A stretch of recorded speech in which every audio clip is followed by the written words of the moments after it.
Bien, gracias.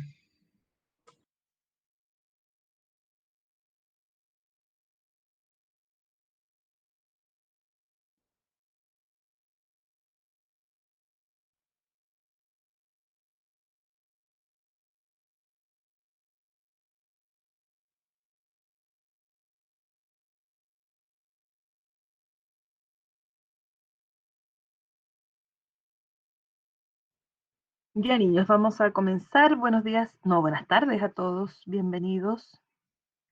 Vamos a comenzar nuestra clase con la revisión de la guía de geometría analítica para ver si es que quedan dudas. Yo ayer subí las respuestas y la verdad es que corregí una porque me había equivocado en tipearla, yo creo.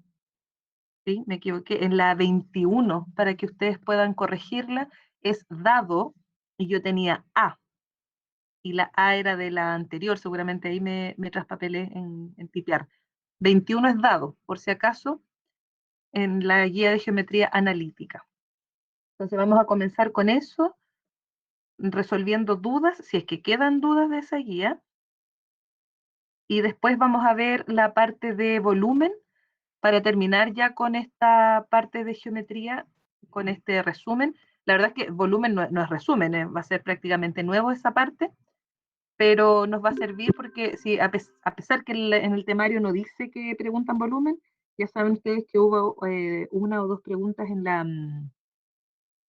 la prueba en el modelo que salió hace un tiempo. El DEMRE salieron dos preguntas de volumen y para que no nos pille después por sorpresa, vamos a ver igual esa materia. Entonces comenzamos aquí con geometría analítica. Hicimos nosotros en clases hasta el ejercicio 18, 19, sí, hasta el 19 estuvimos revisando. Entonces ahora ustedes díganme qué dudas tuvieron del 20 en adelante, si es que hay dudas o no. El 22, por favor. El 22. ¿Y en el 20 no tuvieron dificultad? Pregunto por el 20 porque es un ejercicio oficial PSU.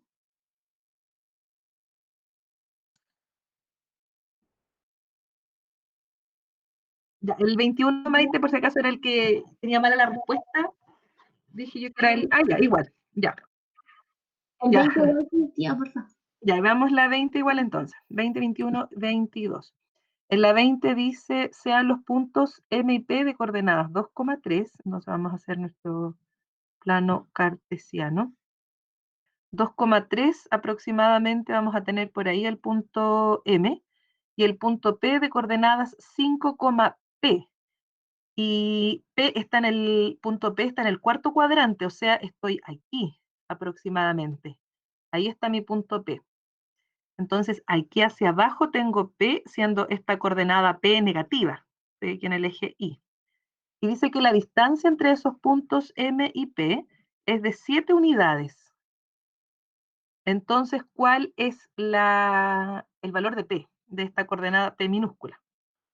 Entonces aquí hay dos formas de hacerlo. Este punto dijimos que es el 2,3 y este es el 5,P y podemos usar fórmula de distancia entre puntos. La fórmula de distancia entre puntos dice x2 menos x1 al cuadrado, o sea, 5 menos 2 es 3, al cuadrado es 9, más y2 menos y1, o sea, p menos 3 al cuadrado, y eso me da igual a la distancia, y que es 7. Entonces aquí mi única incógnita es p. Y para resolver esta ecuación donde hay raíces, elevamos al cuadrado, y al elevar al cuadrado nos queda 9 más p menos 3 al cuadrado, y acá nos quedaría 49. O sea, se nos va la raíz y aquí 49. Y al despejar, p menos 3 al cuadrado es igual a 40. Y aquí para no aplicar ecuación cuadrática, porque aquí resolveríamos el cuadrado de binomio, ordenaríamos, para evitar eso, con la ecuación cuadrática, recuerden que aquí hay una forma que nos permite sacar raíz a ambos lados, y nos quedaría raíz de p menos 3 al cuadrado, igual a la raíz de 40. Saco raíz a ambos lados. Aquí al simplificar la raíz nos queda valor absoluto de p menos 3 igual a la raíz de 40. Entonces, eso significa que lo que está dentro del valor absoluto puede ser raíz de 40 positivo o raíz de 40 negativo.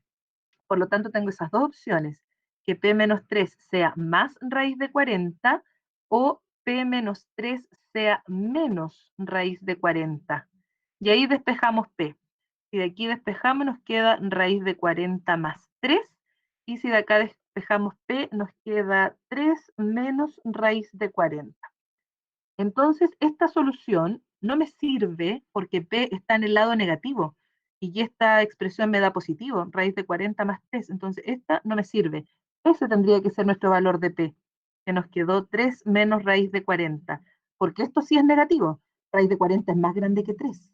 Entonces, al hacer esta resta va a quedar negativo. Pero podemos descomponer nuestra raíz de 40 en 4 por 10 y por lo tanto, al sacar raíz nos queda 2 raíz de 10. Y ahí tenemos entonces que sería la alternativa A, con distancia entre puntos, pero sin la necesidad acá de hacer ecuación cuadrática. Aplicamos este resultado. Gracias. Ya, de nada. Miren, observen aquí la diferencia. Cuando uno eleva esto al cuadrado, aquí yo no pongo valor absoluto, porque yo al elevar todo esto al cuadrado, si esta raíz dio 7, significa que lo que estaba aquí adentro, en total, esta suma, era positiva. Para que diera 7 el resultado, significa que esto sí existe. Entonces ahí yo llego y elimino. Por eso me quedo 9 más p menos 3. Pero fíjense que después el proceso es al revés, es sacar raíz. Y cuando yo saco raíz, esta cantidad es la que yo no conozco cómo es porque no sé cómo esté. Entonces ahí me queda valor absoluto. Cuando saco raíz, no cuando elevo al cuadrado. Cuando elevo al cuadrado, ahí se va nomás la raíz. Ya, después decíamos la 21. La 21 dice, ¿qué valor debe tener K en esta ecuación para que sea una ecuación de una recta perpendicular a esta ecuación? Recordemos que dos rectas son perpendiculares cuando el producto de sus pendientes es menos 1, o cuando una es paralela al eje X y la otra paralela al eje Y, pero no es el caso. Esta recta no es paralela al eje X, porque no es de la forma Y igual a algo. Entonces, debe ocurrir esto, que la multiplicación de M1 por M2 me tiene que dar menos 1. Vamos a decir que esta es M2, esta es la segunda recta. Entonces, para averiguar cuál es su pendiente, vamos a despejar la Y, y al despejar la Y nos va a quedar menos X al otro lado más 2. O sea, que Y es igual a menos X partido 5 más 2 partido 5, despejando la Y. Y esta es nuestra pendiente, lo que acompaña al X, o sea, M2 es menos un quinto. Y eso implica que M1, para que sea la multiplicación menos 1, va a tener que ser el recíproco con el signo contrario, es decir, 5. Así que la pendiente M1 de esta recta de la de arriba debe ser 5. Ese es mi primer resultado. Ahora la recta de arriba la vamos a ordenar para que nos dé la forma principal y poder encontrar su pendiente. Al ordenar esta recta nos quedaría 2i menos ki. Voy a juntar todo lo que tiene i a un lado y al otro lado nos queda menos 5x menos 6. Entonces factorizando por i nos queda 2 menos k igual a menos 5x menos 6 y despejando la i nos queda menos 5 partido 2 menos kx y menos 6 partido 2 menos k. Entonces nosotros queremos que esto que está aquí sea 5, para que sean las pendientes multiplicadas menos 1. Esto es lo que ya habíamos visto delante. Queríamos que nuestra pendiente M1 fuera 5. Y todo esto es nuestra pendiente M1. O sea, menos 5 partido 2 menos K es igual a 5. ¿Y qué nos quedaría aquí? Que menos 5 es igual a 10 menos 5K. Entonces, ordenando esto, acá nos quedan 5K, aquí nos quedan 15 y por lo tanto K tendría el valor 3.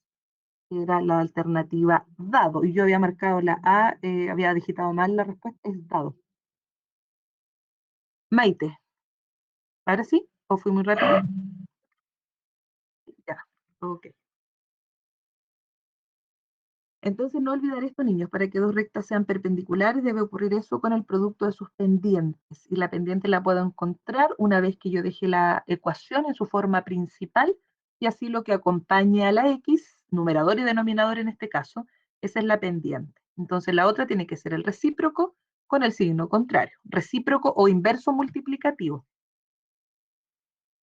Y la otra era la 22, ¿o no? Niños, ¿cuál me habían preguntado? 22. En la 22 dice que dada la recta de ecuación y igual 2x, que es esta recta, y 2,1 es el punto medio del segmento que corta a la recta en P y el eje X en Q. O sea, 2,1 es el punto medio del segmento PQ. Entonces, ¿cuáles son las coordenadas del punto P? Nosotros sabemos que este punto Q, que está aquí, es un punto que tiene coordenadas x1, 0. Por estar en el eje X, su segunda coordenada es 0. Y este punto P que está aquí es un punto que tampoco conocemos, pero si está sobre esta recta, significa aquí, lo dice, la recta contiene a todos los pares de puntos donde la segunda coordenada I es el doble de la primera. Por lo tanto, este punto tendrá que ser un punto de la forma. Por ejemplo, 1,2, 2,4, 3,6, 4,8, de tal forma que la segunda sea el doble de la primera. Entonces, ¿cómo puedo encontrar yo esas coordenadas? Si este es el punto medio, significa que aquí hubo un número que sumado con 0 y dividido por 2 me dio 1. O sea, esa coordenada i que hay aquí, la sumé i más la de abajo, que es 0, la dividimos por 2 y nos dio el 1. Entonces, ¿qué quiere decir eso? Que i era 2. Porque 2 más 0, 2, partido 2, me dio 1, que es el punto medio que está acá, la coordenada i del punto medio. Entonces, esta i es 2. Y por lo tanto, la x será 1. Porque si está sobre esta recta, donde la y es el doble de la x, en otras palabras, la x es la mitad de la y. Entonces, si la y vale 2, la x vale 1. Así que P tiene coordenadas 1,2. ¿Se entendió? Sí, tía, gracias. Sí. Ok. Veamos si hay más dudas por aquí. El 23 lo hicieron, Profe, una duda. ¿sí? Por ejemplo, si hay un punto que está en el 5,0, ¿no está en ningún cuadrante? No, está en los ejes. Ya. La 25. La 23 la hicieron, yo les preguntaba, y quiero que me cuenten cómo hicieron la 23, a ver si es que lo hicieron de la forma rápida o de la forma corta.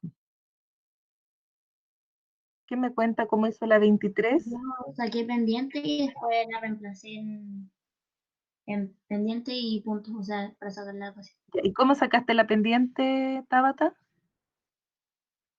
Con los dos puntos quedan. Con los dos puntos, porque aquí tenemos la siguiente situación. Tenemos el punto A, 7, menos 2. Voy a graficarlo por aquí.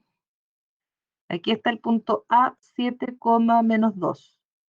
Y este punto A se le hizo una rotación en 90 grados.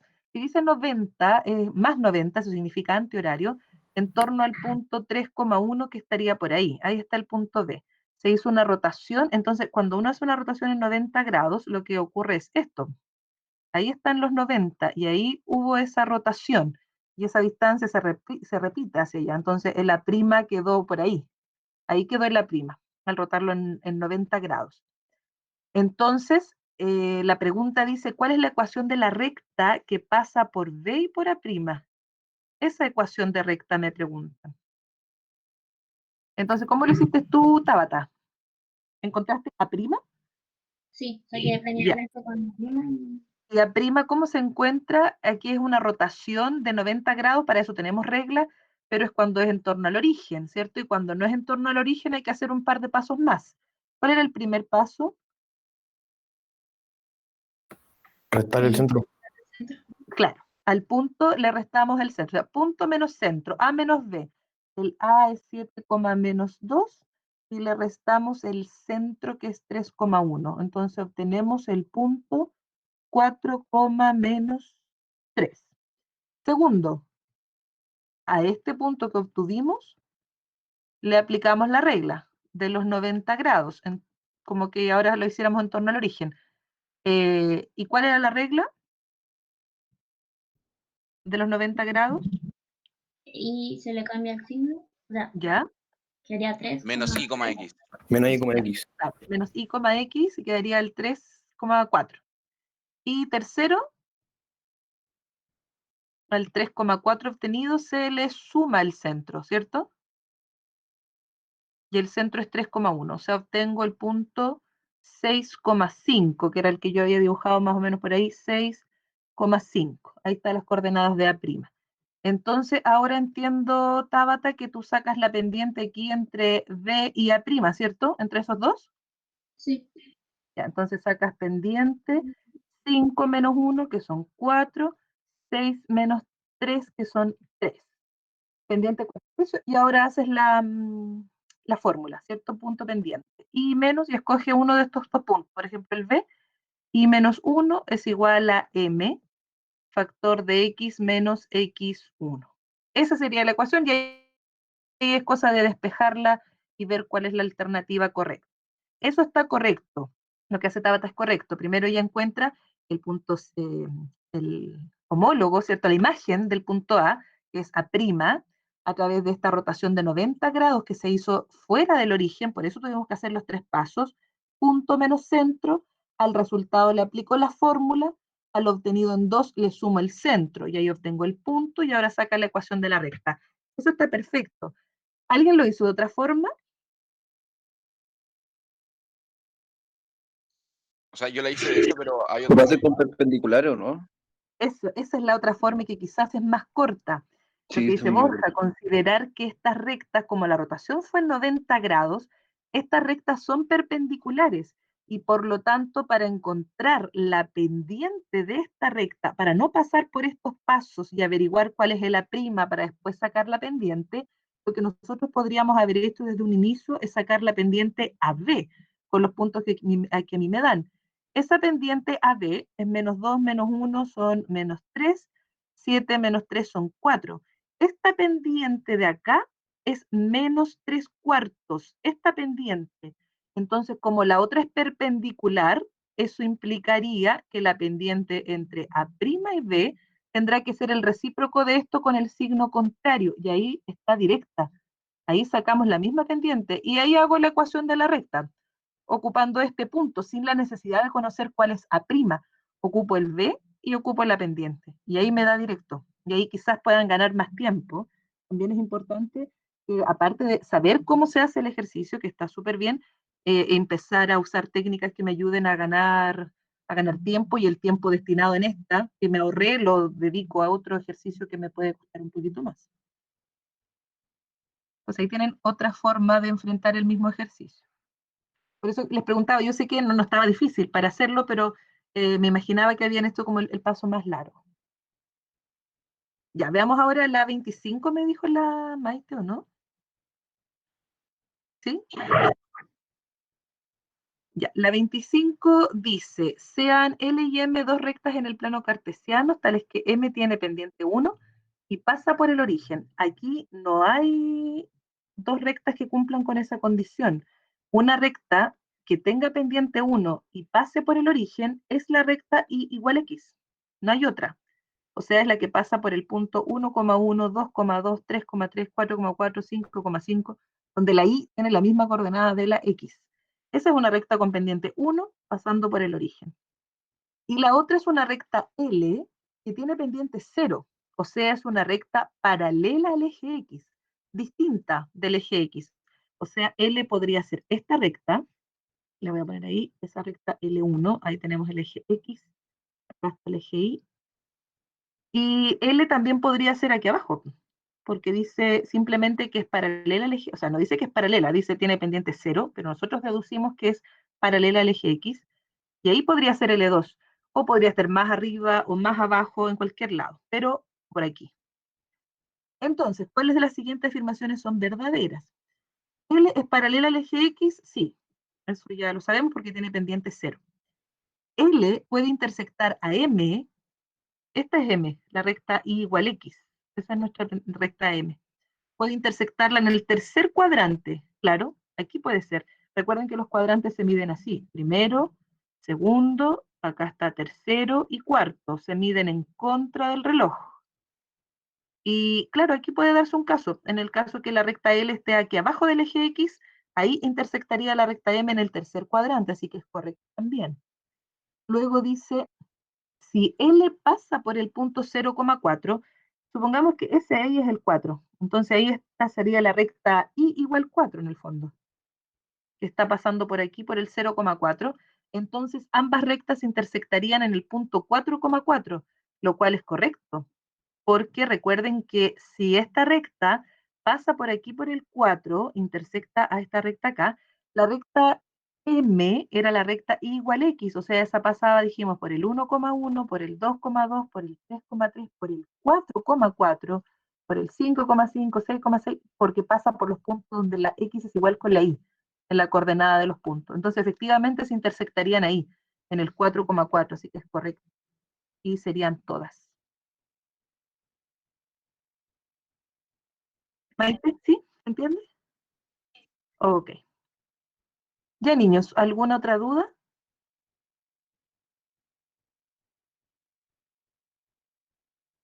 ¿Nada más de esta guía? ¿Estamos todos conectados La, ya? la 31, ¿podría hacerla? Por favor. Ya, la 31. Déjame ver si estamos todos conectados. O sea, yo felicito a este cuarto A que siempre están todos conectados. Somos 28, ahí hay 30, o hay alguien que está dos veces, ¿o no? Me parece uno más. Pues son 28 ustedes. A lo mejor Es alguien mi está... presentación, profe. en mi- eh, yo estoy dos veces. Ah, porque la pantalla me cuenta como una más. Ah, Sí. sí, me cuenta, entonces estamos bien. No hay ningún infiltrado. No, estamos súper bien. Acuérdenme, chiquillos, que vamos a anotar una décima por eso, ¿eh? Para para algún futuro. Que siempre están conectados todos. Excelente. Responsable. Acuérdenme al final de clase, tía, anótenlo y yo lo anoto en mi agenda, para no buscar la hora. Si no me acuerdan, la pierden. Ya, niños, la 31 me dijeron, veamos ¿No la... podría ser la ¿Sí? 29 antes? Por Porque La supuesto. 30 también, sí, por Ya, 29, 30 y 31. Veamos la 39. La 39 dice, en el plano cartesiano, un triángulo ABC isósceles tiene su base AB paralela al eje de las abscisas. Las coordenadas de A son menos 1,1, entonces vamos a hacerlo por aquí. El plano cartesiano, las coordenadas de A son menos 1,1. Ahí está A. La abscisa de B es 5. La abscisa es la X. Entonces ahí estaríamos 5. Y si dice que este es un triángulo isósceles con su base AB, ahí está B, paralela al eje de las abscisas, es paralela al eje X. Entonces el B también tiene esa misma coordenada Y. 5,1 sería el B. Y el A menos 1,1. Ahí está la base, paralela al eje de las abscisas. Este es un triángulo isósceles. El triángulo puede ser hacia abajo o puede ser hacia arriba. No sabemos, solo sabemos que esta es la base.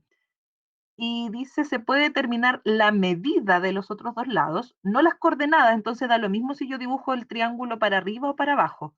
Da lo mismo porque necesito medidas. Si se conoce el perímetro del triángulo, si yo conozco el perímetro del triángulo, yo ya tengo la base.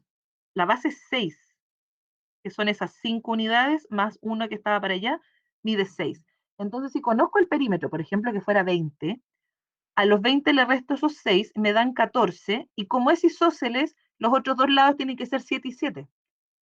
Entonces, con el perímetro del triángulo, yo sí puedo conocer la medida de los otros dos lados. Por la 1 puedo.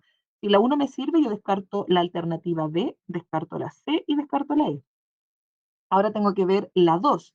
Dice, si conozco la medida de la altura correspondiente a la base del triángulo. Dijimos que daba lo mismo para donde dibujáramos el triángulo, entonces supongamos que yo conozco la medida de la altura. Entonces me dicen, por ejemplo, que la altura es 4.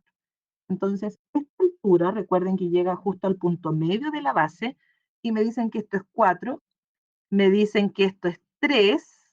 ¿Por qué me dicen que esto es 3? Porque llega al punto medio y todo esto medía 6. Entonces yo podría determinar este lado del triángulo por Pitágoras. 3, 4 y me saldría acá que es 5, por ejemplo. Entonces, con la medida de la altura también yo podría, así que la correcta sería cada una por sí sola, porque solo piden medidas y no coordenadas. Que me pidieran coordenadas, ahí estoy frita porque no sé si es para arriba o para abajo el triángulo. Pero solo medidas, por eso es nada. Gracias, tía. Ya, de nada. La otra es la 30. Veamos la 30.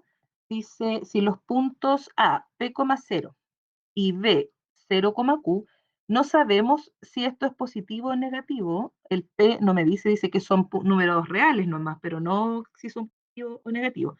Yo voy a asumir que son positivos por términos más prácticos para dibujarlo acá. Supongamos que ese es A, ahí está en el P,0 y acá es B, que está en Q,0. Entonces me dice que estos son los puntos de intersección de una recta L con los ejes coordenados. O sea, en el fondo la recta L es la recta que pasa por los puntos A y B. Esa es la recta L. Ahí tenemos recta L. Entonces, ¿qué afirmación es verdadera? Siempre verdadera en torno a esta recta L que tenemos acá. La primera dice, la pendiente de L es Q partido P.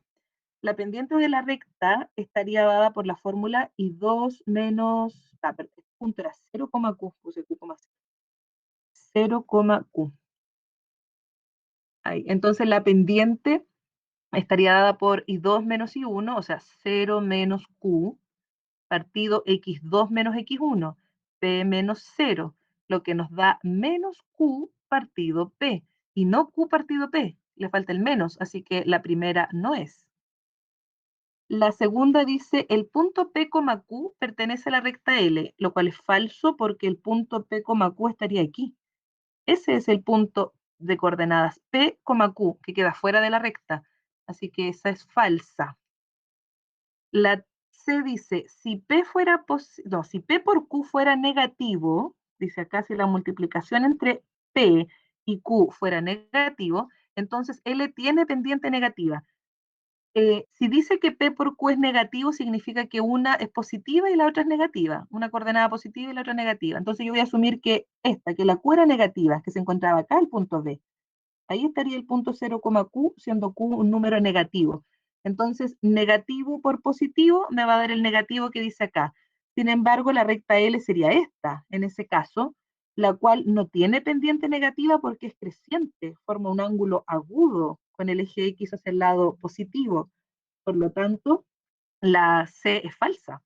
No necesariamente la pendiente va a quedar negativa al ocurrir esto. Y la D dice la ecuación de L sería esta recta. Habría que sacarla. La ecuación de la recta L, vamos a coger un punto por donde pasa. Por ejemplo, el punto P,0. Entonces sería I menos 0, porque es I menos I1, igual a la pendiente que la sacamos arriba, que era menos Q partido P, factor de X, menos X1, que sería P. Esa sería la ecuación. Y si yo la ordeno, me quedaría menos Q partido P, X, más, y los P se simplifican, más Q. Esa sería la ecuación de la recta L. Y acá que dice, si yo esto lo resuelvo, Q por 1 es Q, y Q por X partido P, ahí me va a quedar menos Q partido P por X. O sea, me queda la misma. Ahí está la Q, positiva la Q, menos Q partido PX, menos Q partido PX, o sea, esta es la correcta. Esa es la ecuación de la recta. Y la obtuvimos de la fórmula, de la forma punto pendiente. O también la podríamos haber sacado con la ecuación canónica. También la podemos sacar así. Y después despejándola ahí. Cualquiera de las dos formas me sirve. ¿Se entendió? ¿La 30? Sí, tía, gracias. Sí, ok. ¿Queda alguno más? La 31, por fin. 31, ¿ya? Dice, considere las rectas L1 y L2 de ecuaciones, ahí tenemos. AX más B, la recta L1, y L2 es CX más D. ¿Cuáles de las siguientes afirmaciones es o son verdaderas?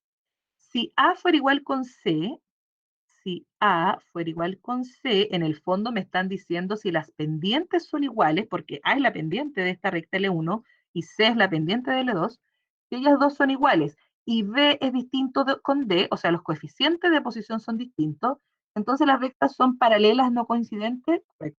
Esa es la definición, para que dos rectas sean paralelas, iguales pendientes y distintos coeficientes de posición. Entonces esa es correcta. Después dice, si A por C es menos 1, o sea, está diciendo que el producto de las pendientes es menos 1, entonces eso ya me está diciendo que las rectas son perpendiculares. con esto. Con esto dice rectas perpendiculares. Lo voy a anotar ahí. L1 perpendicular con L2. Eso me está diciendo. Y además, B es mayor a D, o sea, el coeficiente de oposición para L1 es mayor que para el de L2. Entonces las rectas se intersectan en el primer cuadrante. Veamos, dibujemos una situación donde tengamos la recta L1. Vamos a tener aquí, esta va a ser nuestra L1, donde va a cortar ahí al eje Y en el punto B, porque ese es el coeficiente de posición, y tendríamos la recta L2 perpendicular a ella. Voy a hacerlo de tal forma que nos quede aquí la perpendicularidad. Puta, ahí más o menos. Entonces, ahí serían perpendiculares. ¿Y por qué yo digo que son perpendiculares? Porque me dicen que el producto de las pendientes es menos 1. Y entonces el coeficiente de posición quedaría aquí abajo, o sea, por aquí estaría nuestro D, el coeficiente de posición de esta es la L2, cortaría aquí abajo, y ahí se cumple que B es mayor a D. Se está cumpliendo la primera condición, se está cumpliendo la segunda, que B es mayor a D, aquí abajo me queda D, pero las rectas no se intersectan en el primer cuadrante. ¿Dónde se están intersectando? Por ejemplo, aquí en el eje X. Hay una opción, se intersectan ahí. Ahora yo puedo hacer otro dibujo que se vea a lo mejor que se intersectan, no en el eje directamente, sino que acá abajo. Por ejemplo, si la recta fuera así, pensé que estaba con este, ahí sí. Y ahí tenemos la primera recta, L1, cortando aquí en el punto B, y acá tenemos la recta L2, miren ahí, siendo ellas perpendiculares, ahí está L2, ahí está el punto D, que es el coeficiente de posición de la segunda recta. ¿Se cumple que D es mayor a D? Sí, D es mayor a D.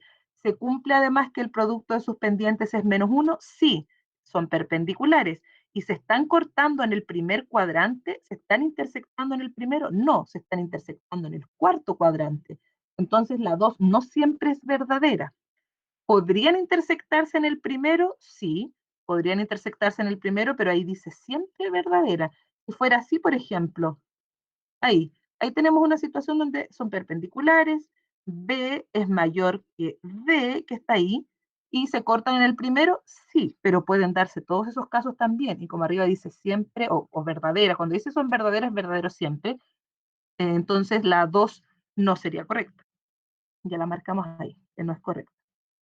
Y la 3 dice, si B fuera igual con D, si B fuera igual con D, esos dos iguales, voy a borrar aquí, ahí, que esos dos fueran iguales, o sea que este D en vez de ser D le pongo B, porque son iguales, entonces da lo mismo si le pongo B o D.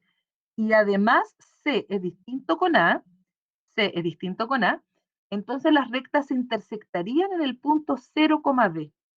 Para ver si este es el punto de intersección, yo debo probar que si reemplazo este punto en ambas rectas, entonces se va a cumplir la misma igualdad. O sea, si 0, digamos, si reemplazo la X por 0 en ambas rectas, me va a dar B en las dos como resultado. Y eso significa que ese sería efectivamente el punto de intersección. Si la X vale 0, esto se hace 0 y me queda Y igual con B. Y acá si la C se hace 0, porque quiero probar si este es el punto de intersección, te va a quedar 0 igual a B. O sea, efectivamente me da lo mismo en ambas rectas. Eso quiere decir que ese punto es común para las dos y por lo tanto es su punto de intersección. Así que la 3 es correcta y sería 1 y 3. Alternativa dado. Muchas gracias, tía. ¿Sí? ¿Me sigue? ¿Qué me preguntó Demián, cierto, Ignacio? Sí, Ya. ¿Me gracias. sigue? ¿Bien? Sí, sí, sí. Ya. Ok.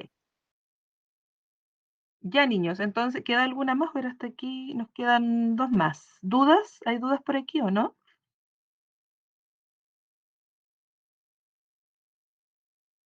Niños, ¿no hay más dudas? ¿No? Entiendo que no. Ya. Entonces pasamos a nuestra materia nueva, que sería la materia de los cuerpos geométricos. Acá tenemos cuerpos geométricos donde vamos a estudiar el área y el volumen de estos cuerpos. Ahora vamos a trabajar en el espacio. Vamos a salir del plano 2D y nos vamos a ir al espacio 3D. donde tenemos 3 dimensiones. Aquí hay largo, ancho y alto para los cuerpos, y donde vamos a ver distintos tipos de cuerpos geométricos. Entonces, los cuerpos geométricos son figuras de 3 dimensiones limitadas por superficies planas o curvas. Dentro de la familia de cuerpos encontramos 2 tipos: los cuerpos de caras planas, que son los poliedros, y los cuerpos redondos, están limitados por superficies curvas. Los poliedros son cuerpos limitados por 4 o más polígonos, en el que cada polígono se denomina cara. Sus lados son las aristas y la intersección de las aristas son los vértices. Dentro de los poliedros identificamos uno de gran importancia, que es el prisma. Específicamente, este es un prisma recto. Entonces, ¿qué tenemos por aquí? Un prisma, este está formado por 2 bases, que son caras paralelas, están en planos paralelos. Ahí tenemos las bases, que puede ser cualquier polígono, un cuadrado, un rectángulo, un triángulo, un hexágono, como en este caso. Entonces, a este lo llamamos prisma de base hexagonal o prisma hexagonal. Entonces, las bases son las dos congruentes, figuras congruentes, y sus caras son todas rectángulos.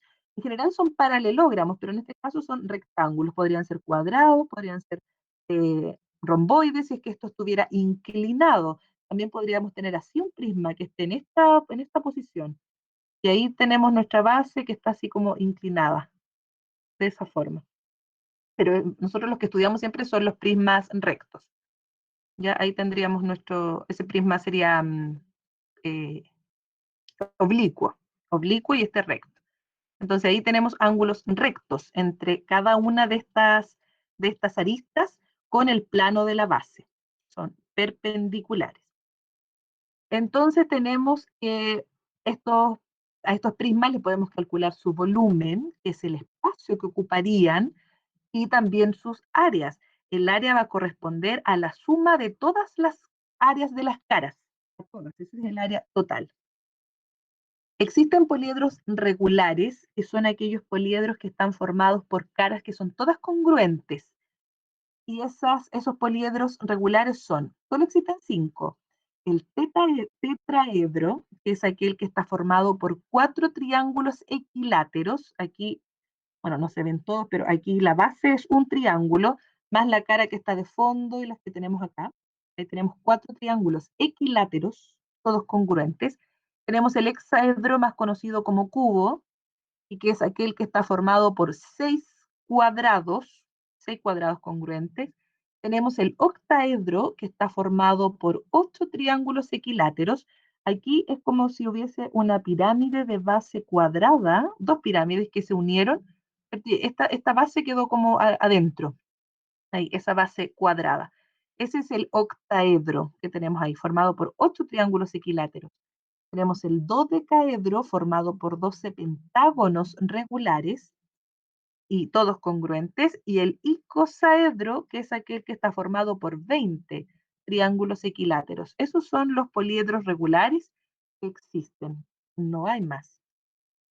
Ahora, la combinación de ellos generan otras fórmulas, y son lo que ustedes han ocupado en química también, que es una forma en que las moléculas interactúan y forman estas estructuras como lo más estables posible, y que vienen de estas combinaciones de estos cuerpos. Después tenemos los cuerpos redondos, que son estos cuerpos geométricos en los cuales al menos una de sus superficies son curvas, se producen a partir de la rotación indefinida de una figura plana, y los cuerpos redondos más conocidos son estos: la esfera, el cono y el cilindro. ¿Cómo se producen a partir de la revolución o de la rotación de figuras planas? Acá tenemos cuerpos generados por rotación o por traslación. Vamos a ver los dos casos. Cuando están generados por rotación, significa que un cuerpo es un cuerpo de revolución, ya que hay una figura plana que revoluciona o rota en torno a un eje, y al rotar indefinidamente en el espacio se genera este cuerpo geométrico.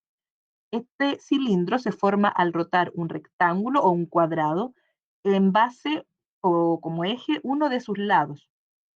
Tenemos el cono, que es aquella figura, o sea, este cuerpo que se genera al rotar un triángulo rectángulo en el espacio en torno a uno de sus catetos.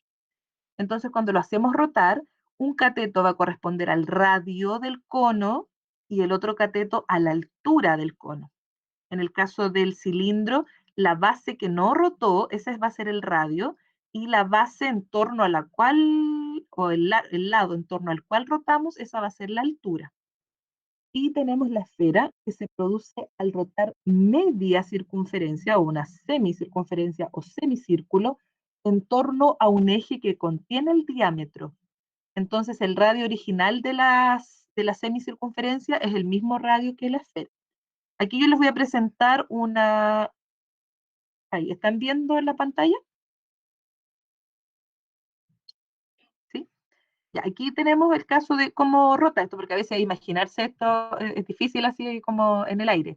Pero aquí tenemos un triángulo rectángulo, un cateto base y otro cateto que va a ser la altura, y lo vamos a rotar en torno a este cateto que tenemos acá, y al rotarlo indefinidamente lo que se genera es este cuerpo. Entonces, a eso al rotar forma este cono, donde este cono va a tener como radio a este lado o a este cateto que era la base, este va a ser el radio del cono, y después vamos a tener este cateto que va a ser la altura del cono. Ahí tenemos el radio y acá vamos a tener entonces la altura. Y a esta hipotenusa que tenemos acá la llamamos la generatriz del cono. Es como el bordecito, si uno pudiera medir desde la cúspide hasta un punto de la base, esa distancia es nuestra generatriz. Así formamos entonces un cuerpo de revolución, en este caso el cono. También tenemos el caso del rectángulo. Si el rectángulo lo hacemos rotar en torno a uno de sus lados, que sería esta, la altura, entonces esa viene a ser la altura del cilindro que se forma, y abajo el lado que no usamos como eje de rotación, ese va a ser nuestro radio. Entonces aquí tenemos el radio del cilindro y acá tenemos la altura del cilindro, o también la generatriz. Si la tomamos por este lado, es la generatriz del cilindro. Y acá este sería nuestra altura entonces. Y la otra rotación que obtenemos es la de la semicircunferencia o semicírculo, que hacemos rotar en torno al diámetro o en torno a un eje que contenga el diámetro. Esto al rotar entonces infinitamente en torno a esta recta genera nuestra esfera. Y el radio de la esfera va a ser el mismo radio que la circunferencia tenía originalmente. Y el diámetro también sigue siendo el mismo diámetro. Esos son los cuerpos de revolución. Vuelvo acá a la guía entonces. Todavía estoy presentando, ¿cierto? ¿Se ve? Sí, ya, gracias. Y también tenemos los cuerpos geométricos que se forman al trasladar superficies planas en el espacio, pero al trasladarlas a través de vectores que son perpendiculares a esta cara que yo quiero trasladar. Por ejemplo, acá, si este cuadrado o rectángulo que tenemos acá, lo vamos a trasladar en el espacio a través de un vector, ahí va el vector, que es perpendicular, ahí son vectores perpendiculares a esta cara. Entonces lo que yo genero, el rastro, lo que va dejando en el espacio va formando este paralelepípedo. O también si un círculo yo lo traslado a través de un vector que es perpendicular a esta cara, si lo trasladamos en torno a ese vector, o un vector que va así, ¿cierto? Lo trasladamos, lo que generamos es este cilindro. O un prisma triangular puedo obtenerlo cuando un triángulo lo traslado en el espacio en torno a este vector que sería perpendicular a esta cara. Puede ser cualquier figura que yo traslade, un triángulo o un pentágono, ahí genero un prisma pentagonal, o si traslado un hexágono, genero un hexágono, un prisma hexagonal, etc. Aquí les voy a mostrar una animación que hice en GeoGebra para que quede claro que cómo es eso que se va generando en el espacio. Acá yo tengo nuestro eje que simboliza el espacio, que tiene tres ejes: eje X, eje Y, eje Z. Cuando hablamos del espacio hay un tercer eje. Entonces los puntos en el espacio se miden con tres coordenadas. Por ejemplo, ese punto que es el origen sería el 0,0,0. Entonces, si aquí tenemos una circunferencia, un círculo, en este plano, y yo lo traslado a través de este eje que es perpendicular a nuestro plano. Entonces, ¿qué es lo que ocurre? Cuando esto se vaya trasladando o vaya subiendo, miren acá, al hacer al ir aumentando, lo que va definiendo, el rastro que va dejando, es justamente el cilindro que va formando. Entonces, a esto llamamos cuerpos generados por la traslación de una figura plana, pero a través de un eje o un vector que es perpendicular al plano donde estaba la figura. Si yo traslado una figura dentro de un mismo plano, nos genera un cuerpo geométrico porque no lo estoy sacando del plano. Pero aquí, si se fijan, lo sacamos. El plano que era la base lo llevamos y esa estela, digamos, que va dejando ese rastro, genera a este cuerpo geométrico. Entonces, esos son los cuerpos de traslación y los otros son de revolución o de rotación.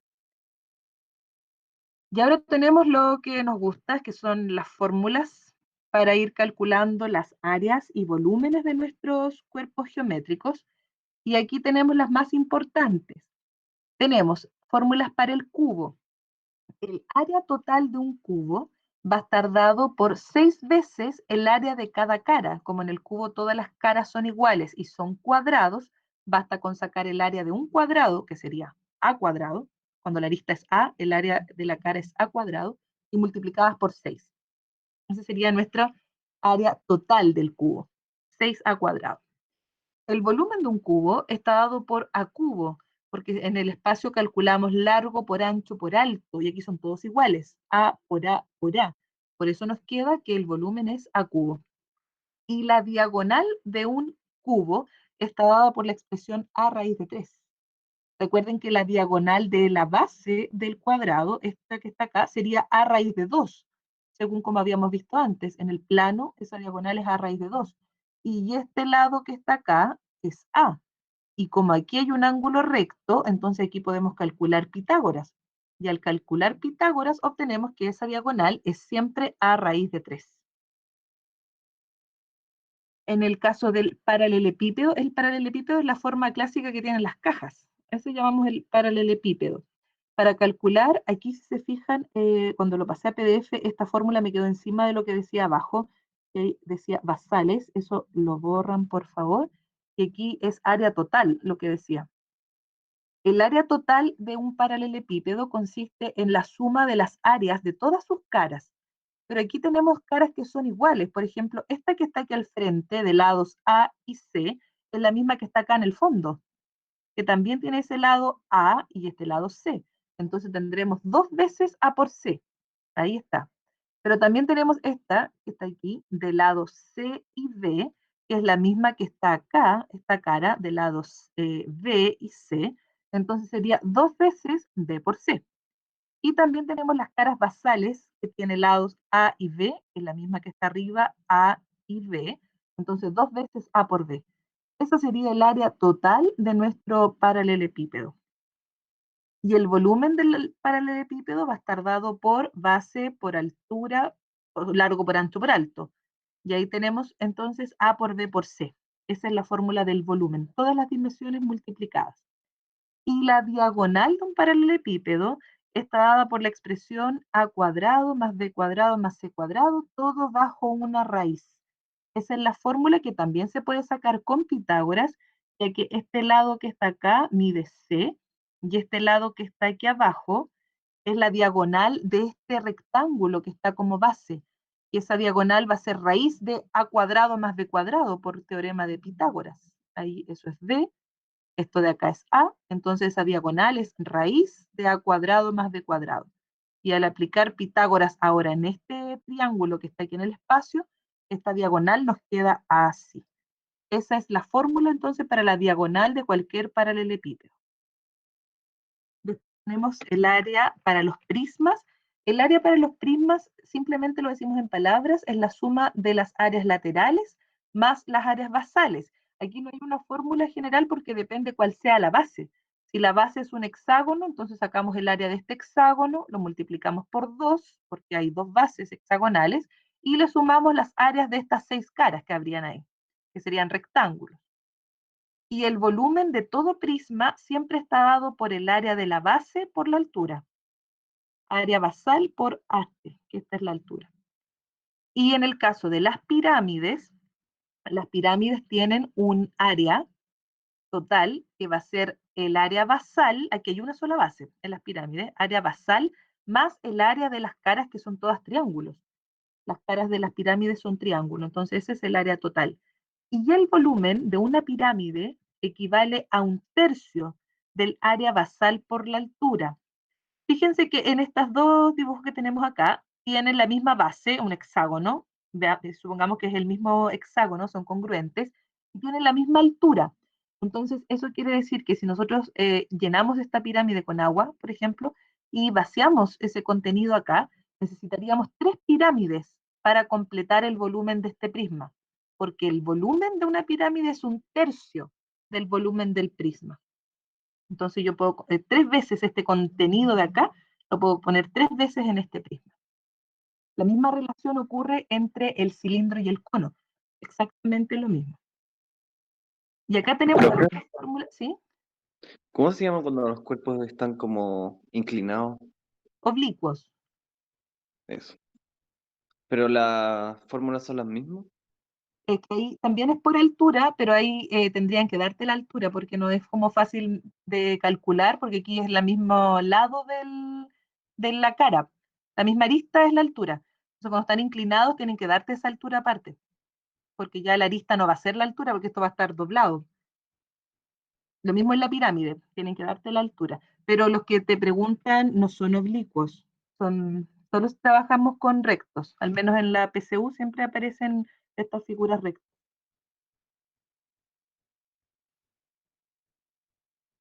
Ya veamos los otros entonces. El cilindro tiene un área total, lo voy a anotar ahí, área total que es esta.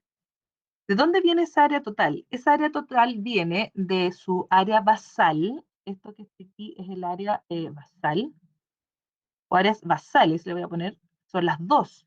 Tiene dos bases, que son dos círculos el cilindro. Por lo tanto, tendremos que calcular el área de un círculo y multiplicarlo por 2. Y el área del círculo está dado por pi por r cuadrado. Y como son dos círculos, 2 pi por r cuadrado serían las áreas basales. Y esto que está acá es el área lateral. El área lateral es el área de lo que se llama el manto del cilindro. El manto es como todo el borde de este cilindro. Y si nosotros logramos deshacer este cilindro o encontrar su red, que se llama la red, es cuando uno construye el cuerpo geométrico, eso al estirarlo, ¿a qué corresponde? Si todo el manto del cilindro yo lo estiro, ¿a qué equivale? ¿Tienen por ahí alguna hojita a mano? Si tienen una hoja, armen un El cilindro. perímetro. Pero en figuras geométricas, si Un todo el manto, rectángulo y dos círculos.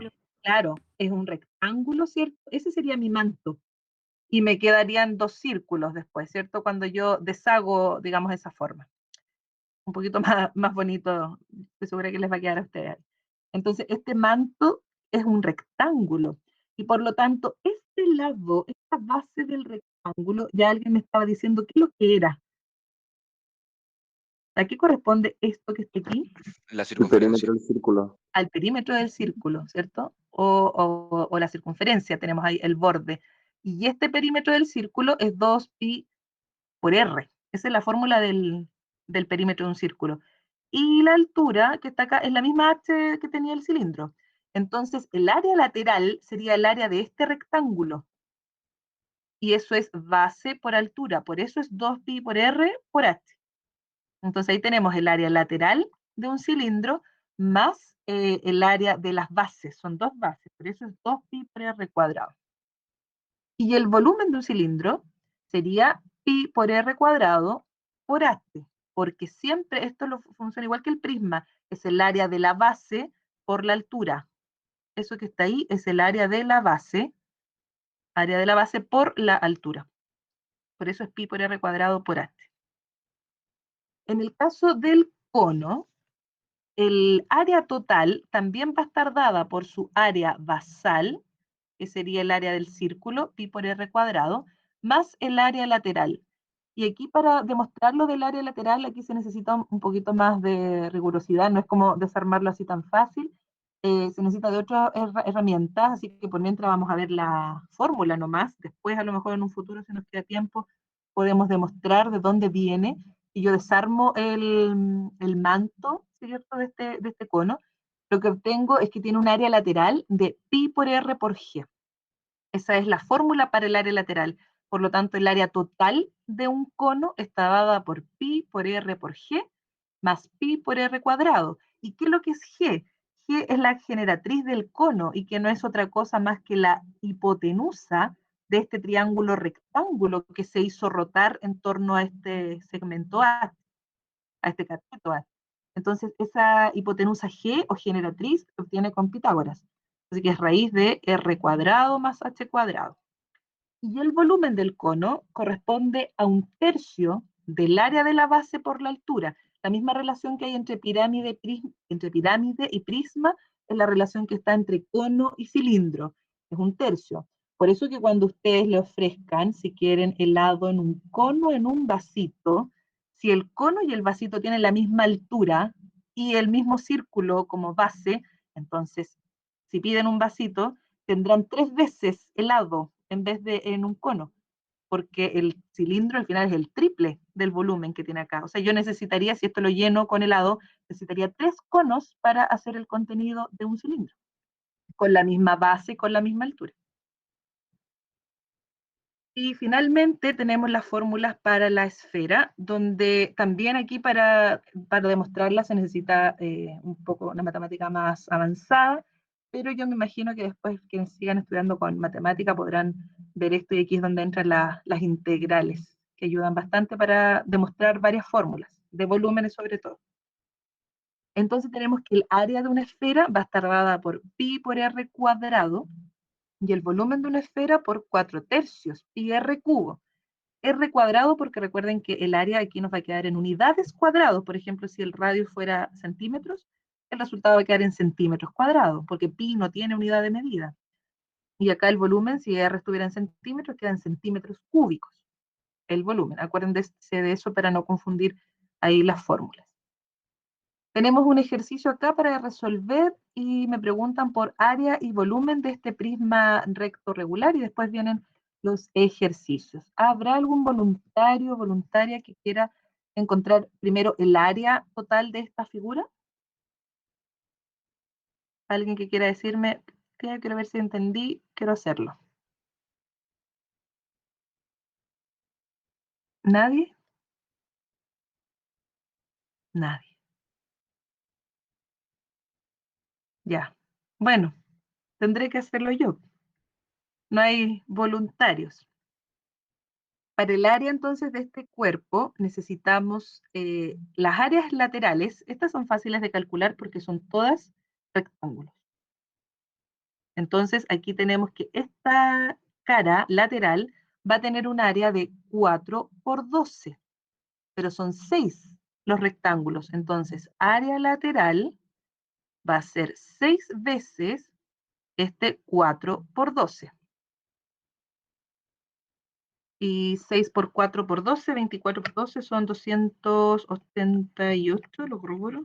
24 por 12, sí, 288, y esto serían centímetros cuadrados. Ahí tengo mi área lateral. Y el área de las bases va a ser 2 veces el área del hexágono. 2 veces el área del hexágono. ¿Y cómo sacamos el área del hexágono? Son 6 triángulos equiláteros. Perfecto. Son 6 triángulos equiláteros. El hexágono lo dividimos ahí en 6. Entonces yo sacaría el área de un triángulo equilátero y lo multiplico por 6. ¿Cuál es la fórmula del área del triángulo equilátero? Lado al cuadrado entre 4 por raíz de 3. Esa es. Ese es el área de un triángulo equilátero. Y el lado en este caso sería 4, que es el que me dan aquí abajo. Todos los lados son 4 porque es un prisma regular, o sea, su base es un polígono regular con Profe, todos una los duda. lados iguales, ¿sí? La altura es lado por raíz de 3 partido 2. Sí, la altura es el lado por la raíz de 3 partido 2. Ah, ya. De eso viene la fórmula del área, porque es base por altura partido 2, entonces, como la altura ya era, la base te va a quedar A, y la altura es a raíz de 3 partido 2. Y si eso lo divides por 2 para el área, por eso aparece ahí el partido 4. Y por eso arriba te queda a cuadrado raíz de 3.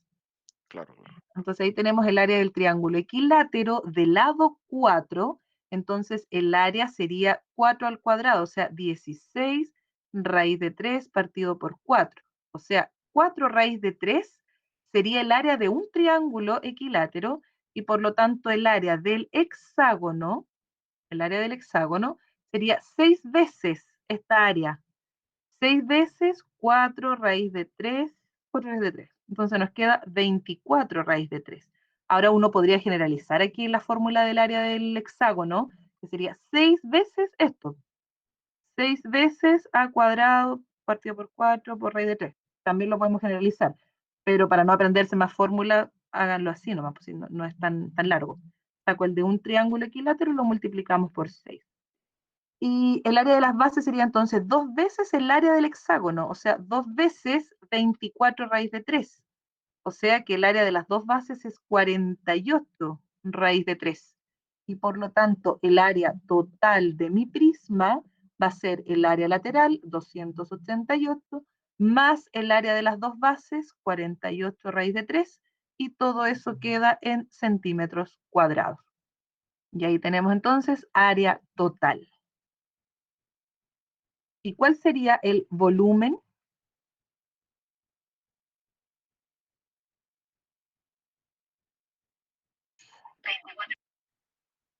24 raíz de 3 por 12, sí, excelente, porque el volumen de un prisma siempre va a estar dado por el área de la base por la altura. Entonces el área de la base es el área del hexágono que encontramos acá, 24 raíz de 3, y la altura es 12. Entonces eso nos va a quedar 24 por 12, que son 288. ¿Sí? Que es lo mismo que habíamos calculado ya, sí, 24 por 12, 288, raíz de 3. Y esto va a quedar en centímetros cúbicos, porque el área estaba en centímetros cuadrados y la altura estaba en centímetros, y al multiplicar centímetros cúbicos. Y ahí tenemos nuestro volumen. Área total y volumen entonces del prisma. Ya niños, ahora nos corresponde entonces desarrollar nuestra guía de ejercicios. Vamos a hacer hoy día algunos y ustedes harán el resto, lo que quede de tarea. Y recuerden que el viernes tenemos nuestro ensayo PSU.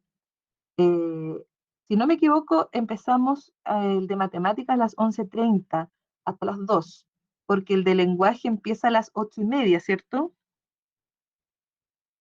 ¿Les confirmo? Sí, 8:30 empieza. Ya, entonces sería 8:30 a 11 y después de 11:30 a las 2. Porque eso fue lo que hicimos en los ensayos pasados, porque nuestro curso decía tampoco media hora de descanso, y yo recuerdo que eso fue los horarios que seguimos, a menos que yo esté equivocada, pero lo voy a corroborar y durante la tarde les pongo ahí la hora oficial.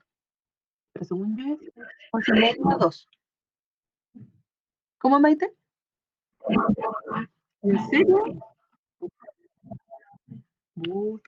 La cosa que tengo aquí lleno de cables, donde tengo conectado mi impresora, el cargador, la tablet, esta que va aquí en un USB. Entonces cuando paso a mover un cable parece que se me escucha mal. ¿Pero ahí se escucha? Ya. Ya, entonces les decía que voy a corroborar esa hora, pero para mí es 11:30 a 2, pero les confirmo ahí en el tablón. Ahí les dejo alguna notita. Profe, Ya, ¿sí?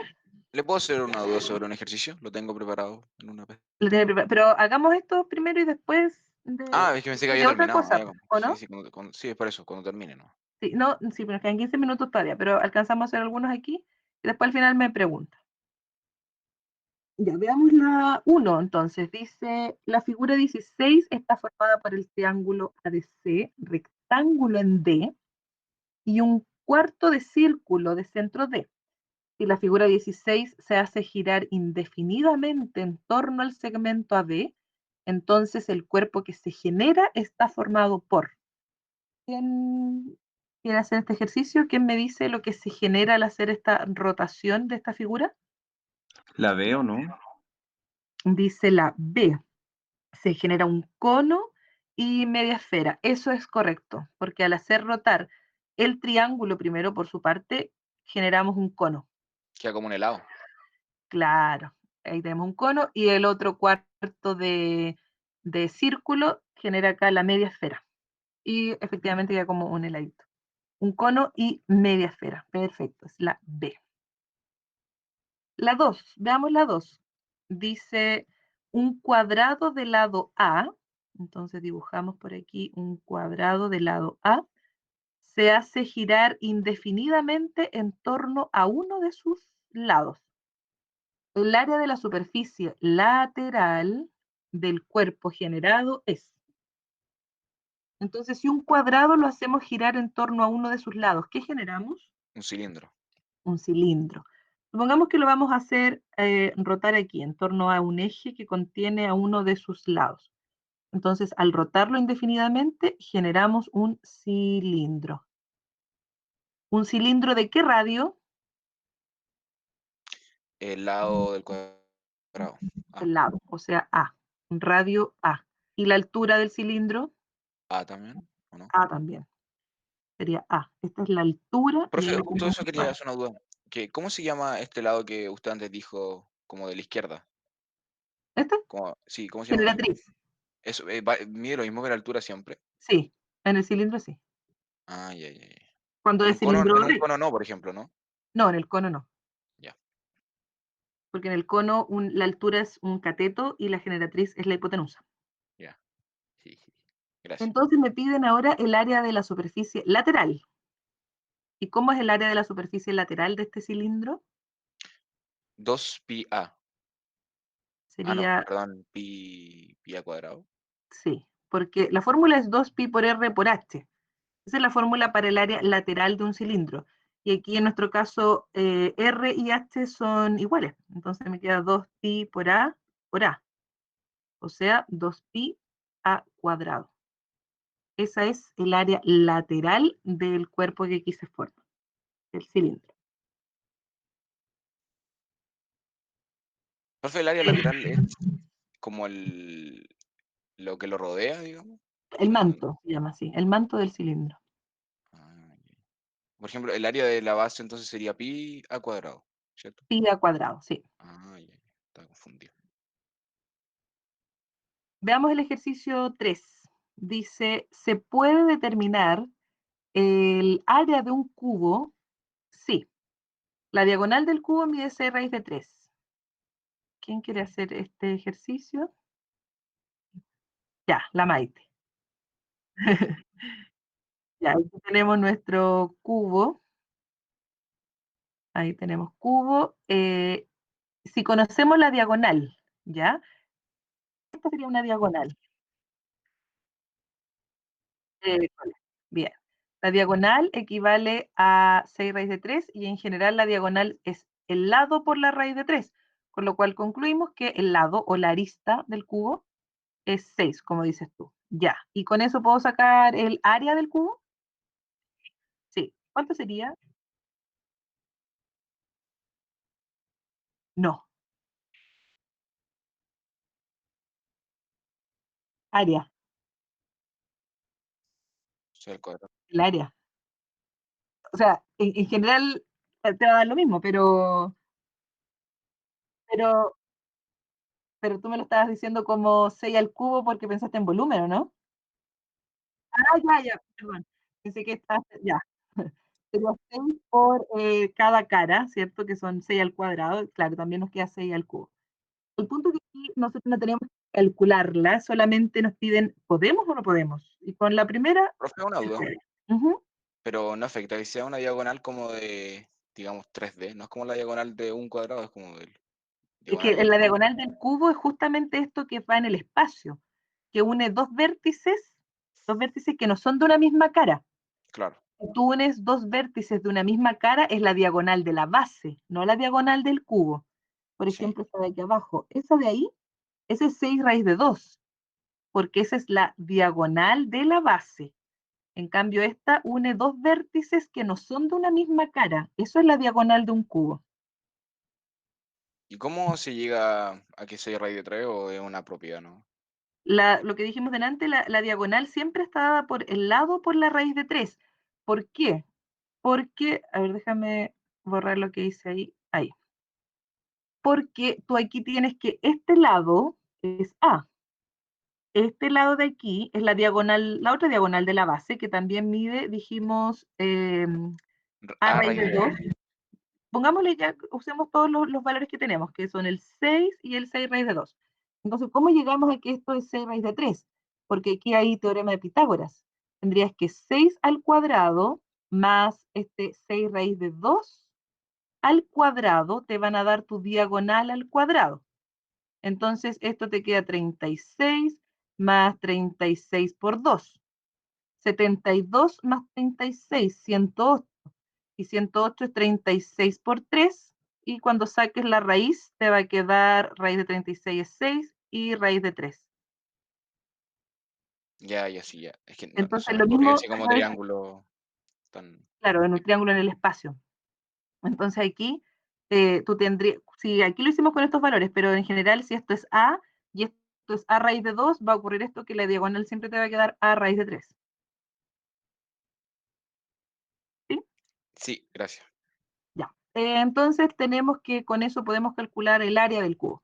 Ahora, Maite, con eso descartamos la 2, la C y la E, ¿cierto? O sea, la B, la C y la E. Porque si la 1 me sirve, no puede ser 2 por sí sola, ni ambas juntas, ni se requiere información adicional.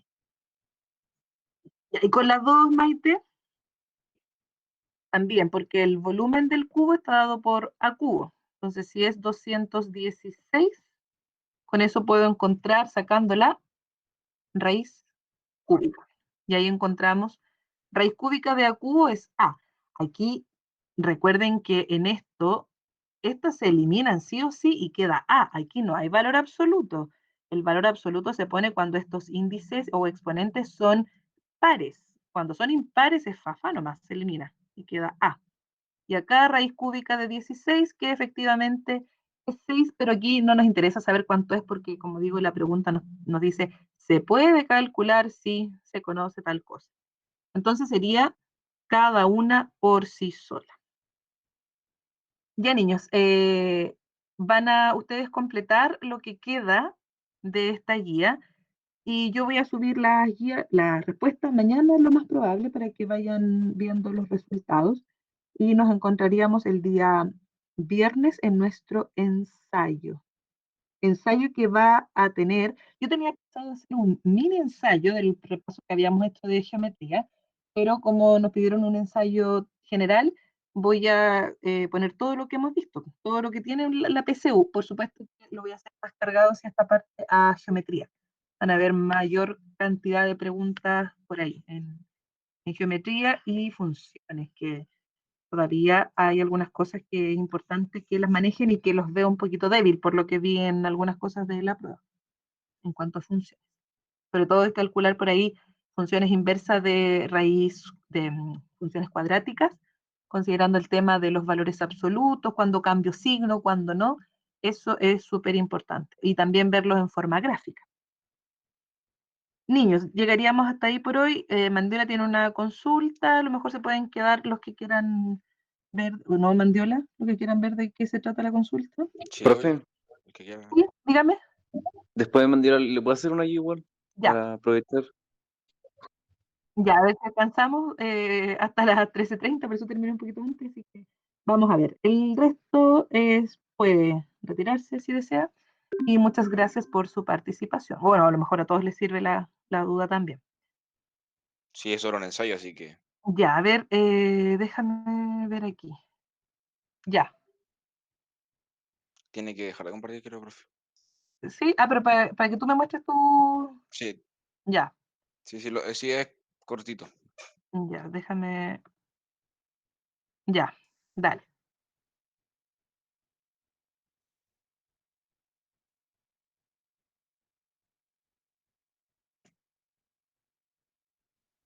Ahí está compartiendo, ¿no?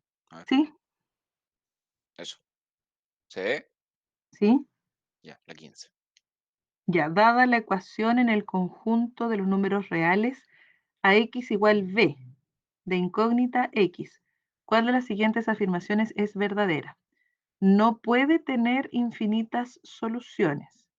Siempre tiene soluciones. solo tiene solución si A es distinto de 0. Tiene infinitas soluciones. Si B es distinto de 0, tiene solución única si A es distinto de 0. La E diría yo, tiene solución única si A es distinto de 0. Porque si A fuera 0, el X podría ser cualquier valor. Y ahí, bueno, dependiendo cómo sea B. Y profe, pero es que lo que a mí me confunde en esta pregunta es que no hay I, entonces como que no. No, pues que es una ecuación con una incógnita nomás. Entonces, si tú quieres despejar X, te quedaría B partido por A. Entonces, si A fuera 0, ahí te queda la escoba, po. No tendría solución. Entonces, tiene solución si A es distinto de 0 y además es única esa solución si es que A fuera distinto de 0, independiente cuál sea el valor de B. En el fondo es como cuál es la más correcta, porque la C también es correcta. Solo tiene solución si A es distinto de 0, eso es correcto. Pero la E dice tiene solución única, o sea, además le agrega otra información. Por eso digo yo que tendría que ser la E. Oye, No sé profe, es qué. que le diría cuál es, pero es que justo la aplicación me tiró actualización y no puedo verlo. Mandiola esa creo que era la E, era la E. Sí, pues Yo la entonces tuve digo, mala esa. la Yo, más yo le marqué correcta. la C, yo le marqué la Es C que esa. yo le marqué la C, profe, porque, o sea, yo pensé si la X no se toma 2, la B va a tomar otro valor y así sucesivamente. O Si sea, la, son X, como infinitas en realidad. Sí, yo, si yo la X también. toma, Sí, fue por eso, porque la tuve No, mala y igual le no, marqué no la entendí C. por qué la tuve mala. ay, ahí está. Es que la C si dice solo tiene solución si A es distinto de 0, lo cual en el fondo también dice lo mismo que la E, pero la E dice es más completa la E, porque tiene solución única. Pero ¿cómo va a tener solución única, profe? Eso es lo que no entiendo. ¿No son diferentes soluciones? ¿No? Porque esta es una ecuación donde X es tu incógnita. Si tú despejas X para encontrar su valor, te queda B partido por A. ¿Mm? Entonces, esa fracción, para que sea un número real, como solución, tiene que ser la A distinto de 0. Y va a ser única sí o sí, porque no hay otra fracción B partido por A. Independiente de cuál sea el valor de B. El punto es que abajo no puede ser 0 para que eso te dé una solución, porque tu incógnita aquí es la X, no es ni A ni B. A y B son constantes. Entonces, Ya, cuando tú está bien, quieres se supone. resolver la ecuación, despejas X y te queda B partido A. Esa es la solución y es única cuando el A sea distinto de 0, porque si A fuera 0 no hay solución. ¿Me O entiendes? sea, la E es más completa que la C porque en la En C el nos está fondo diciendo que tiene sí, solución, pero no nos está diciendo que es única. es única, claro. Es eso, en el fondo, que la E es más completa que la C. Vaya troleada me hicieron. Ujú. Bueno, ya, voy a dejar de compartir para que haga la pregunta. Ya, y Borja tenía otra. Sí, del mismo ensayo. Ya, ¿ven? Estos son de sus jornadas que Mm, hacen en el Pedro, ¿no? Sí, Lo voy a presentar del teléfono. Espere. Pero ojalá lo encuentres en rápido, que queda un minuto Ahí, y justo hoy tengo que hacer ahí, mi... profe, ¿se ve? pero no veo casi nada. A ver, ponle zoom, porque no veo nada. Espere, creo que si lo volteo se ve mejor. si quiere yo se lo puedo mostrar Ahí también, profe. sí, Ah, no, ahí se ve. ahí dice. Se puede determinar la cantidad de números de 3 cifras distintas que se pueden formar con los X dígitos distintos de un conjunto A si se sabe que la permutación simple y lineal de los X elementos es 120. Eso te va a dar la cantidad de elementos que hay, Sí, porque es que 120 equivale a 5 factorial.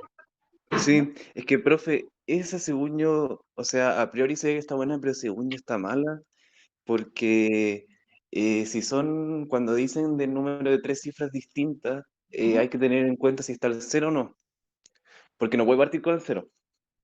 De 3 cifras distintas. Claro, y aquí Y entonces yo no sé si en el conjunto de esos 5 elementos, por o ejemplo, de es 0, 1, 2, 3, 4, 4. o es 1, 2, 3, 4, 5, o sea, según yo con esa no se puede saber, porque no sé si está el 0 o no. No alcancé a seguir analizando. Lo único que alcancé a ver aquí es que la 1 dice que tiene 5 elementos, el conjunto A. Entonces, números de 3 cifras distintas. Claro, el punto de las 3 cifras es que tendría que partir sin el 0. Y ahí no sabemos si es Eso es que lo que me enreda a mí, parte o no. Sí, porque no sé si se refiere a un número de 3 cifras como una caja fuerte, por ejemplo, eso, o una código, combinación de. o si se refiere a números Números reales. palpables, por decirlo así. No, cuando del ejercicio dice número de 3 cifras, significa cifra de las centenas, decenas y unidades, siendo las centenas siempre distinto de 0. Es que en la respuesta del creo que marcaron la D, ¿La cada D? una por Sí, sí cada una sola, por sí sola. y según yo con la primera no se podía y con la segunda sí. Claro, la segunda dice, se pueden formar 20 números de 2 cifras distintas con todo, claro. 5 por 4. Oiga, Y de hecho, si tuviera el 0 sería 4 por 4. Sí, pero Profe, yo tengo una duda sobre esa misma. a lo Que, mejor ahí faltó haber puesto en el enunciado, o ellos estaban pensando en números, en dígitos distintos o, de 0. o como oiga, una profe, entonces se caja asume fuerte que el también. 0 no es. El 0 es dígito. El 0 está contado como dígito. Los dígitos del 0 al 9. Entonces, cuando dice dígitos distintos, está incluido el 0. Profe, una pregunta rápida sobre eso misma. La permutación siempre lineal era como eso mismo que hacíamos cuando, por ejemplo, teníamos ciertos números y poníamos los cuadraditos. Entonces, en el primero podían ir cualquiera de los 5, en el segundo Sí, cualquiera de los 4, 4 que quedaban. sí, n factorial. Es lo mismo que Ya. el principio multiplicativo al final, todos los cuadraditos, y multiplicando las posibilidades del primero por las posibilidades del segundo y por Profe, el tercero. Ah, yo- déjame darle otra vuelta, porque lo que nosotros sabemos con la 1 es que hay 5 elementos. Es que Si hay si no estuviera el 0 sería 5 por 4 por 3, pero Ujú. y si estuviera el 0 sería 4 por 4 por 3. Porque la primera opción tendrías 4, sí, y ahí dice, se puede determinar la cantidad de números de cifras. Oiga, A lo profe, mejor está pensado en el punto en que de todas formas lo puedes determinar. A lo mejor pusieron así la respuesta, porque si está el 0, lo puedo determinar. Si no está el 0, bien lo puedo determinar. Entonces, por eso ponen a lo mejor la 1 como correcta. Pero cuando en verdad, cuando la pregunta dice se puede determinar, es que tú puedes obtener una sola respuesta y no ponerte como en los dos casos, aunque en los dos casos podrías hacerlo, porque como dices tú, 4 por 4 por 3, si es que no está el 0, o 4 por 4 por 3, si es que está el 0. Pero en el fondo, con las dos se podría, ¿me entiendes? Solo que, Sí, ahora, ¿cuál es? Eso habría que saber si tiene el 0 o no. Y por o el eso, contexto también. claro, y por eso te entiendo entiendo que la 1 no la hayas puesto, y, y claro, y está bien. El punto a lo mejor que puede tener dos interpretaciones. sí, eso. Eso oiga, era todo. profe, ¿Sí? Ah, ¿Me escuchas? que yo tenía otra duda. Borja, puta, que estabas compartiendo tú y quería pedirte que fuera ya otra pregunta. Ya, ¿Puedes ya, seguir ya. compartiendo, por favor? ya, ya, Hoy día, ya, dale. sí, estaba la Maite Gracias. primero. La Yo te Maite me había... Ah, compartí, dale, dale tú, digo, Maite. Dale, Maite, dale, Maite. Pucha, Maite. Dale nomás y mira, Dale, descansa. Maite.